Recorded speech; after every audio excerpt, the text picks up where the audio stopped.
Assalamualaikum warahmatullahi wabarakatuh. Pelajaran Pendidikan Islam tingkatan 4, pelajaran 20, bidang sirah tamadun Islam. Tajuknya ialah Kerajaan Abbasiyah.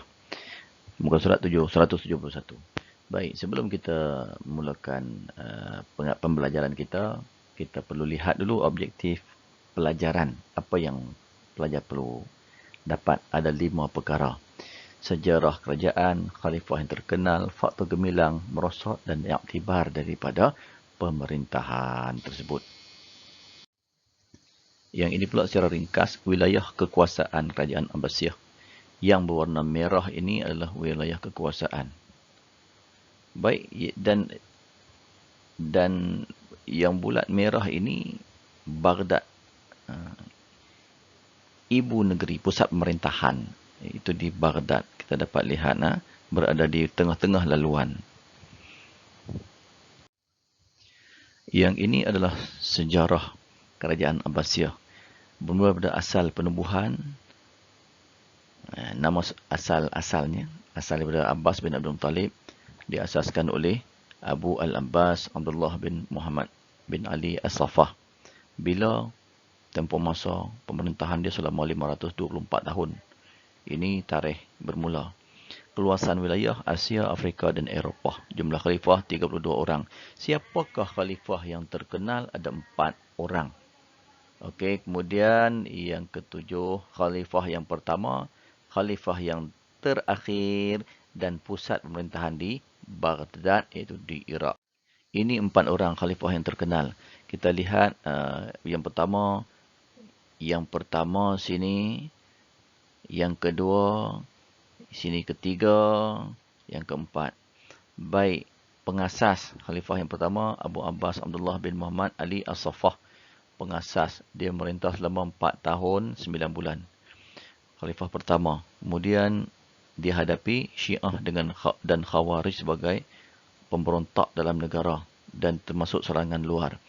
Bila khalifah yang kedua ini 22 tahun memerintah, Abu Ja'far Abdullah bin Muhammad. Kita lihat yang merah ini, saya letakkan poin yang penting yang kamu kena ingat ni, yang merah ni. Kemudian khalifah yang ketiga 23 tahun memerintah, iaitu Harun al-Rashid. Dia khalifah yang kelima, tapi dalam ini tokoh yang ketiga. Ini yang merah ini yang penting. Kemudian Abu Ja'far Abdullah al-Ma'mun. Yang ini 20 tahun memerintah. Baik, ini yang merah ini penting. Baitul Hikmah ialah perpustakaan. Secara rumusannya, yang pertama ini dia lebih kepada mengamankan negara. Yang kedua, dia memajukan benda dalam negara. Yang ketiga, dia mengemaskini suasana keadaan dalam negara. Yang keempat, dia sudah maju buat kajian-kajian seterusnya. Faktor kegemilangan Kerajaan Abbasiyah. Faktor agama, khalifah, jihad, institusi pendidikan yang berteras seperti masjid ini, membawa pusat-pusat pengajian sebagai pusat pengajian agama. Politik pula, khalifah hapus pemberontakan. Politik yang stabil. Ini politik. Di sini kita melihat faktor kegemilangan. Faktor ekonomi, sosial. Ekonomi ini, Baghdad, semua dikaitkan dengan ekonomi. Kemudian sosial ini, layanan terhadap masyarakat, kemasyarakatan. Semua ada kaitan dengan kemasyarakatan. Masyarakat bebas beragama, masyarakat dapat layanan yang adil.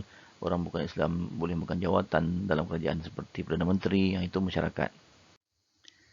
Yang ini yang seterusnya, faktor kegemilangan juga. Ketiga, ketenteraan, pendidikan. Ketenteraan ini strategi peperangan. Ketenteraan juga peralatan yang canggih. Kita bagi contoh. Kemudian gaji tentera. Kemudian pengambilan tentera. Pendidikan pula, institusi pendidikan yang ada. Apa aktiviti yang dibuat? Terjemahan karya asing. Apalagi pelbagai bidang ilmu. Apalagi yang dibuat? Beasiswa kepada pelajar. Itu bahagian pendidikan. Kita masuk kepada peringkat berikutnya, kemerosotan. Dia sudah mula jatuh. Apa punca dia? Politik. Dah sudah lama jatuh. Politik, pegawai Turki dan Parsi dilantik masuk kerajaan. Ini lemah. Rebut kuasa khalifah. Dalaman. Wilayah-wilayah berpecah. Dari segi sosial, kebajikan rakyat terabai. Khalifah sibuk merebut jawatan pemberontakan dari puak Syiah dan Khawarij dalam negara. Ini faktor seterusnya, ekonomi. Dana kerajaan berkurangan. Orang dah tak datang dah. Pertanian pun makin merosot. Tidak dibaik kemaskini semua pengairan. Ketenteraan, pertahanan makin lemah. Musuh dah menyerang. Serangan tentera yang terakhir, Mughul menyebabkan terus tumbangnya kerajaan Abbasiyah. Bahagian iktibar. Iktibar saya buat jadual supaya pelajar boleh faham keadaan ini. Boleh tengok pendahuluan, isi, huraian. Setiap soalan mesti jawapannya begini. Jangan kamu ubah.